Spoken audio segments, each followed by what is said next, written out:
Ukraine में Iran की भूमिका का पता लगने के बाद उज्बेकिस्तान से एक हैरान करने वाली खबर आई।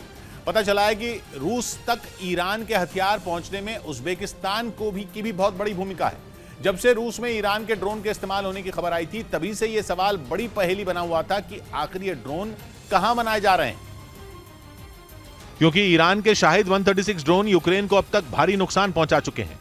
ईरान के ये आत्मघाती ड्रोन ही हैं जिन्होंने बीते 2 हफ्तों में यूक्रेन के कई शहरों में तबाही मचाई है। इसीलिए ये सवाल बड़ा दिखने लगा था कि आखिर ये ड्रोन कहां बनाए जा रहे हैं।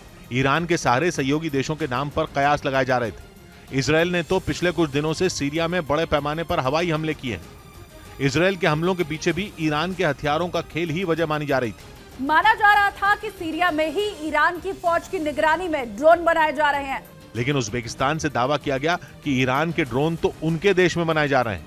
ये दावा सामने आने के बाद से ही उज्बेकिस्तान की सरकार खामोश है।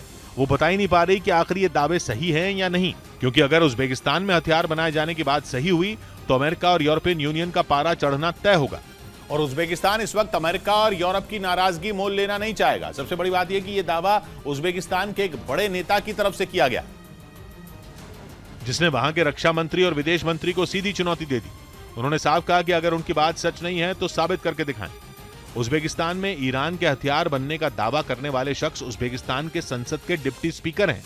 ये दावा उन्होंने एक इंटरव्यू के दौरान किया। उनकी बातों को अगर सही माना जाए तो उज्बेकिस्तान में कई निजी हथियार फैक्ट्रियां चल रही हैं। उन कारखानों में ईरान के हथियारों के पुर्जे लाए जा रहे हैं और फिर उन्हें असेंबल करने का काम यानी जोड़ने का काम उज्बेकिस्तान में किया जा रहा है। उसके बाद यही ड्रोन रूस की फौज के पास पहुंचाए जा रहे हैं। इस जानकारी के बाद उज्बेकिस्तान में हड़कंप मचना तय है, क्योंकि यूक्रेन में चल रही जंग में अब तक उज्बेकिस्तान की कोई भूमिका नहीं थी, बल्कि वहां की सरकार तो हमेशा खुद को जंग से अलग रखती रही है और यह भी कहती रही है कि वो जंग के पक्ष में नहीं है। लेकिन ईरान की मदद का मतलब पुतिन की मदद है।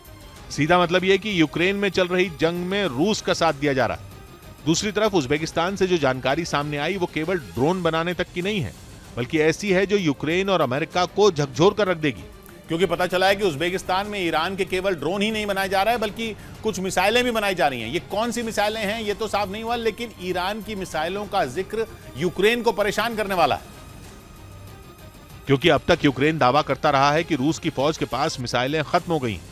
खबर सामने आई है कि उज्बेकिस्तान में कई तरह के ड्रोन बनाए जा रहे हैं। मतलब यह कि शाहिद 136 के अलावा भी ईरान के कुछ ड्रोन हैं जो बड़े पैमाने पर वहां बनाए जा रहे हैं। इसे अरश 2 की डील वाली जानकारी से भी जोड़कर देखा जाने लगा है।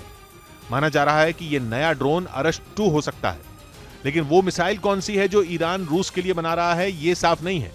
मिसाइल कितनी दूर तक मार करने वाली है, किस तरह के हथियार ले जाने वाली है, यह भी साफ नहीं है।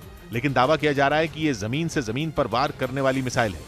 यूक्रेन की जंग में रूस इसी तरह की मिसाइलों का सबसे ज्यादा इस्तेमाल करता रहा है। इसीलिए यह खबर अमेरिका और यूक्रेन की टेंशन बढ़ाने वाली है। ऊपर से ईरान की बढ़ती ताकत से इजरायल का भी परेशान होना तय है।